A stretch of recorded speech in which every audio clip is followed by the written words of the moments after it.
ऐसी बाणी बोलिए मन का आपा खोए, औरन को शीतल करे आपहु शीतल होए।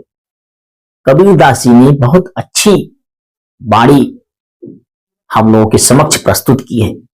इसका अर्थ अगर हम न समझ पाए तो हमारे लिए बड़े दुख की बात है। ऐसे ही इनके वचनों पर मैं एक आपको कहानी सुनाने जा रहा हूं जो आप लोगों ने सुनी भी होगी। कहा जाता है कि अगर आपके अंदर बुद्धि का आगमन अगर हो जाए, आप अगर विद्वान हो जाएं, तो उस बुद्धि का प्रयोग सोच समझ कर भी करना चाहिए।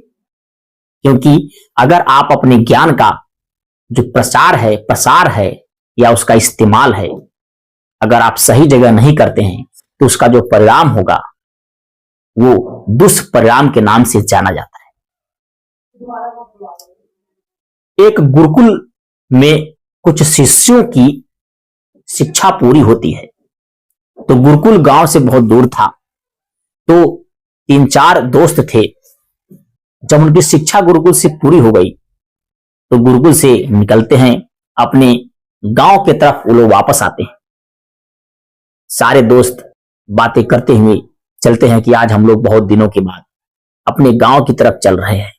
हम लोगों ने शिक्षा ग्रहण कर ली है, पूरी कर ली है, लेकिन हम लोग की जो शिक्षा है वो सही तरीके से पूर्ण हुई है कि नहीं हुई है, इसका प्रयोग हम लोग कैसे करें। बात करते हुए जाते हैं, रास्ते में एक वृक्ष दिखाई देता है और वृक्ष के नीचे कुछ हड्डियां पसलियां बिखरी रहती हैं।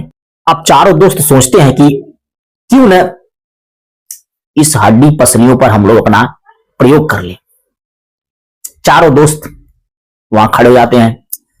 अब पहला दोस्त अपने ज्ञान से शक्ति का प्रयोग करते हुए सभी हड्डियों को जोड़ करके ढांचा बना देता है। अब दूसरा दोस्त पीछे कहां रहने वाला है, उसने अपनी शक्तियों का प्रयोग करते हुए उस पर मांस और चमड़ी का प्रयोग कर देता है। अब जो स्ट्रक्चर तैयार होता है वो एक शेर का रहता है, बस उसमें प्राण डालना बाकी था तो जीवित हो जाए।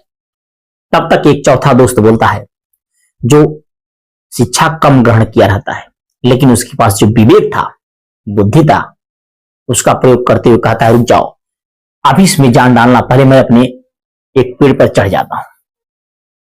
चौथा दोस्त पेड़ पर चढ़ जाता है। अब तीसरे दोस्त ने अपने ज्ञान का प्रयोग करते हुए उसमें प्राण डाल देता है। अब वो तो शेर था, अब उसे कहां पता कि किसी ने मुझे जीवित किया है। दहाड़ मारकर तीनों दोस्तों को खा जाता है। चौथा दोस्त पेड़ से उतरता है, रोते बिलखते गांव की तरफ पहुंचता है, तो बहुत दुखित होता है। अब आप सोचिए कि चारों दोस्तों में से 3 दोस्तों ने अपनी बुद्धि का प्रयोग ऐसी जगह पर किया जहां पर उसे प्रयोग नहीं करना चाहिए। इसलिए कहा जाता है कि अपनी बुद्धि विवेक का प्रयोग आप उसी जगह करिए जहां पर उसकी आवश्यकता हो। क्योंकि नदियों में तो बहुत सारा पानी रहता है लेकिन नदी अपने पानी को नहीं पीती है। कहा गया है, वृक्ष कबहु न फल भके, नदी न संचय नीर, परमार्थ के कारणे साधुन दरासरी। ये कबीरदास की जो अच्छी पंक्ति है, ये पंक्ति इसी से संबंधित है। अपने ज्ञान का प्रचार प्रसार, अपने ज्ञान का उपयोग आप वहीं करिए जहां पर उसकी आवश्यकता हो। व्यर्थ जगहों पर किया गया ज्ञान का प्रयोग विफल साबित होता है, आपके लिए नुकसानदायक हो सकता है, आपके समाज के लिए नुकसानदायक हो सकता है। आप अपनी शक्तियों का प्रयोग वहीं करिए और उतना ही करिए जितना उसकी आवश्यकता हो और जहां पर उसकी आवश्यकता हो। व्यर्थ का किया गया ज्ञान, व्यर्थ जगहों पर किया गया इसका प्रयोग सर्वथा व्यर्थ ही साबित होता है, विफल साबित होता है। अपने ज्ञान का प्रचार आप उसी जगह पर करिए जहां पर उसकी आवश्यकता हो। प्रत्येक कहानियों से मनुष्य अगर थोड़ी थोड़ी अच्छी बातें सीखे तो दुनिया की कोई ताकत नहीं है जो आपको हरा सकती है, जो आपको परेशान कर सकती है।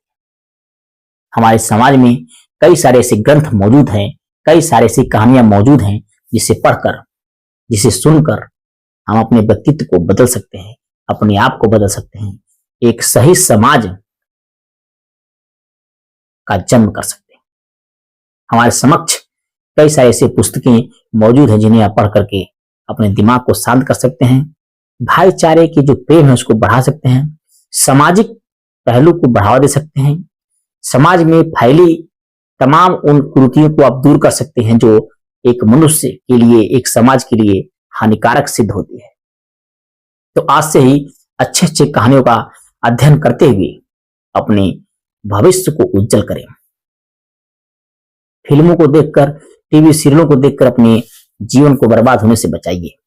अच्छी कहानियों का अध्ययन करिए, ऐसी चीजों से आप जुड़िए जो समाज के लिए अच्छे हों, हितकारी हों, गुणकारी हों और लाभकारी हों। जय श्री राम।